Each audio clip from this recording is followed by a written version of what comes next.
Alright, Catch AIDS here, and Regurgitation has pulled out of Dead By Dawg Fest. Now, is there something seriously wrong, or is this a long standing tradition for Regurgitation? Co founder and co frontman Ben Deskins has had the finger pointed at him with no explanation given. Yeah, I already looked if he had any pending criminal charges or was in jail, and I couldn't find anything. I was wondering maybe he'd done something bad and got put on a GPS monitor, had travel restrictions, but I could find zero evidence of any criminal record.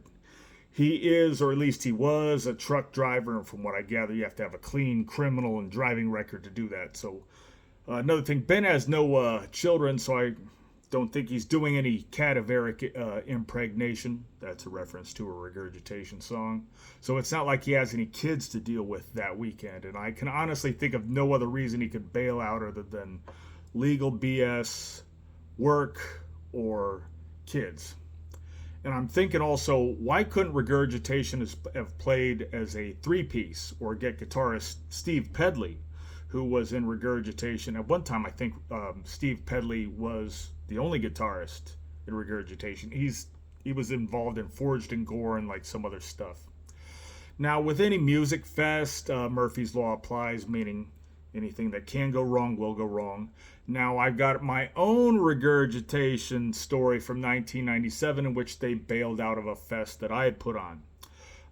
This was January 1997. I called my event the Dayton Death Fest. It was in Dayton, Ohio. However, Ben Deskins was not at fault for this. My fest, admittedly, it ran a little bit late and it was super cold. It's January in Ohio, and as luck would have it, as Murphy's Law would have it, it was freezing cold outside. And inside the venue, the heat died inside the venue. And it's not like there were a shitload of people to fill up the venue. The venue in question was Brookwood Hall in Dayton, Ohio. At the time, I billed it as the last show ever to be at Brookwood Hall in Dayton. This was like a legendary venue. I mean, Green Day played there back in 1993, way before they were famous. But yeah, a lot of underground bands, whether it be death metal, hardcore, punk, you name it, they played there. Really cool venue. Definitely have great memories of it, but not this particular day of the ill-fated Dayton Death Fest. So as far as why Regurgitation canceled my fest, at the time their vocalist Rob Gaines, he freaked out. I think he got married that day actually. Like picked January as the day to get married, and then I guess Regurgitation was still going to do the fest after his marriage and whatever. But anyhow, he made some threats. I paid the band $25. They left without playing.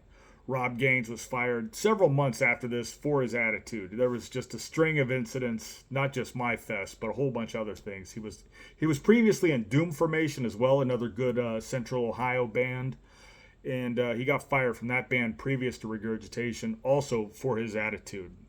Also at this show, some other members of some other bands and some other showgoers told me that Tony Tipton of Regurgitation flushed a bunch of toilet paper down the toilet and clogged it. I had to take a shovel and shovel out all the toilet paper and like throw it in the trash.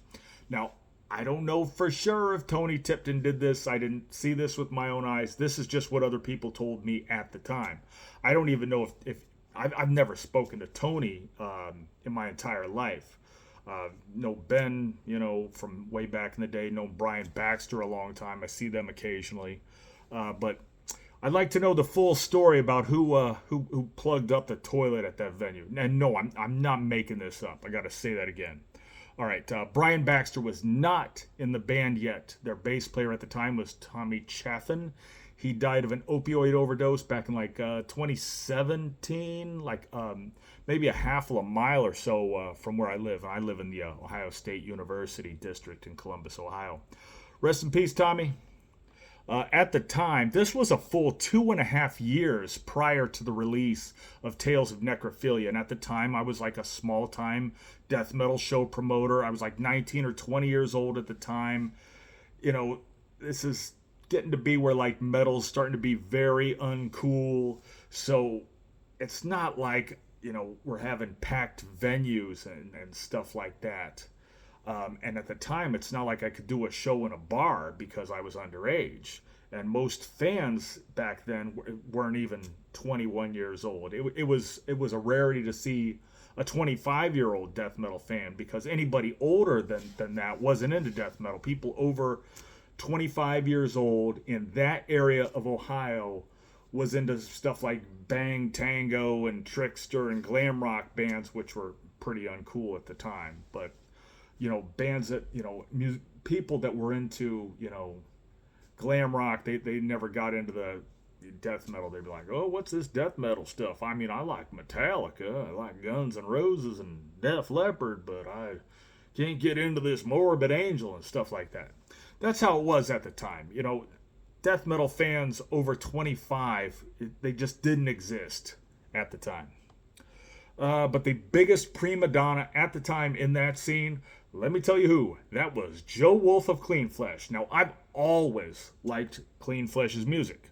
Now, this was 96, 97. So this is before that 4-song CD came out that is selling for like $400 on eBay.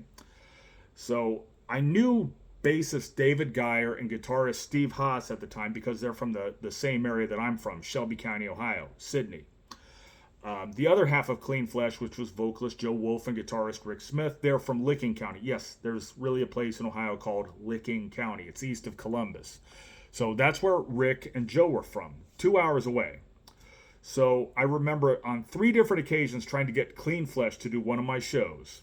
And Joe would have these ridiculous demands, like, we need $50, in 1996 money. That was a lot of money. We need a professional PA. We're not playing first. We're not playing second. We need a big stage. We need big lights. And I'm thinking, who do you think you are? You got one basement tape out. Then Clean Flesh at the time was never a big live draw in their time and in their era where they're from. They were never popular. Now, nowadays, Clean Flesh, like if they came back and did a show, I mean, that'd be a destination show. I'm sure people would come from miles around to see that.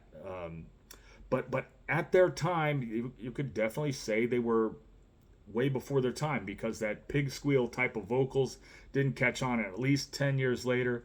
In the area in which I lived, there were a lot of drum machine bands, because at the time, there were very few drummers, and the drummers that were good were like, oh, I want to play grunge, I want to play pop punk, so we had no choice but to resort to using drum machines at the time. That's just how things were. Where was I at here? So I tried to explain to Joe Wolfe that if he wanted to be paid $50, he would have to have a bigger local fan base. He would need a bigger live draw. And I would need enough money to at least recoup the cost of renting the hall, renting the venue, paying a sound man, or renting a PA and whatever else. Joe did not see it that way. And from what I gather, nothing's changed for him over 30 years. He's always the victim. Everyone's out to do him wrong for no reason whatsoever. Everyone should just give him money. And I guess he owes a lot of people a lot of money. And as far as I know, in 2023, he's homeless and still in Licking County. And all you have to do to find this, I just Googled Joe Wolfe, Heath, Ohio, and I found a police report from 2023. It said he took his seatbelt off while driving in a parking lot and then hit a pole. You want to know? You got Google too. You can figure it out. So anyhow, I recall 2 specific times in which I was having a normal conversation with Joe Wolfe, and he just fucking exploded. And then he would tell his bandmates or whoever else would listen that I was just talking shit about him or his band for no reason whatsoever. Here's another Joe Wolfe story. So Clean Flesh was playing in Piqua, Ohio, the opening for Dying Fetus and some other bands. This is early 1997. Again, the 4-song Clean Flesh CD is not yet out at the time. And the sound man, Paul McDermott, Joe was like bitching and whining about the live sound to him, just being an asshole. Yeah, Joe Wolfe, Paul McDermott was the singer of a thrash band called Kill Lust in the late 80s, early 90s. Ran sound at a lot of shows at the time. And I guess Joe got on Paul's nerves so much that Paul deliberately made Joe sound bad throughout the performance. Another prima donna, bandmate in my band, Michael Glasshouse. I've made videos about this guy before. The one in which he flew to Florida in an attempt to stalk Trey from Morbid Angel and they got thrown in a Tampa mental hospital. This guy canceled at least half the shows that I had booked. If Michael Glasshouse was not provided with weed, alcohol, cigarettes, unhealthy food like Wendy's or whatever, a TV, and a ride, there'd be no practice, no writing sessions, no show. One time he canceled a show in which I had us opening for Broken Hope. I think Clean Flesh may have played that show. But Michael Glasshouse did not want to drive 1 hour to get to Dayton to play this show. Can think of another time. Oh, Jared Anderson from Internison. He invited us to play Cincinnati. But Michael Glasshouse wanted to stay home. Why? To watch football instead. He was like, you don't understand. It's the game. It's an important game. And I'm like, you can watch the game at the bar we're playing. We were going to play Sudsy Malone's at Cincinnati, which is a combination laundromat bar.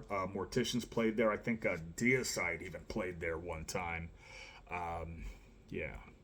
And it was at that point that I knew our band was doomed. I mean, if sitting at home and, watching a football game is more important than playing a show, that's a douchey dick move. And you know what?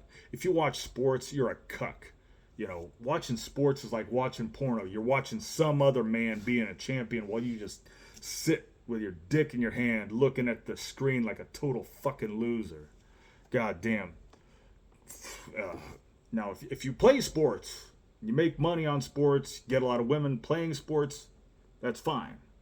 You're a spectator, you're a loser. I don't watch sports. Now, there's other bands who are prima donnas that you probably never heard of as well, that never made it anywhere that I dealt with. You ever heard of No Tolerance? You ever heard of Your Worst Enemy?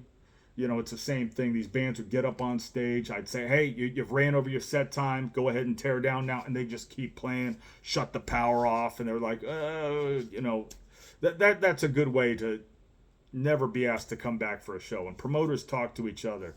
So if you deal with some band and you still keep getting the same problems, word gets around pretty fast.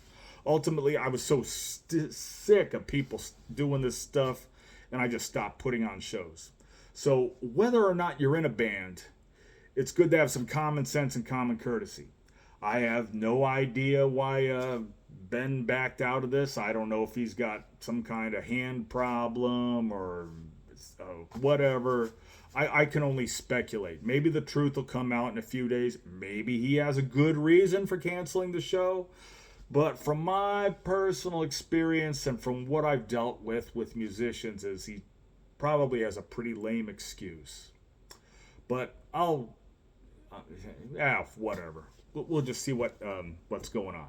In the meantime, Rottrevore will be taking Regurgitation's place. I have seen Rottrevore before, and Rottrevore was indeed good. I think this is a fair trade. Yeah, I'm disappointed. Last time I saw Regurgitation was August in 1997. They played with Deaden. They played with Lividity, who filmed Show Us Your Tits that day, that live album. Internal Bleeding, and the Reefer Hut. That was a great show. Great show. And, it's been a long time. I would love a Regurgitation show from that day. And also, so any of you guys harass Brian Baxter so that he can, put out the Regurgitation show in which he recorded with Joe Wolfe. That was Cleveland, 1997. They were opening for Deicide. Brian says he has a recording from that. Hasn't been released.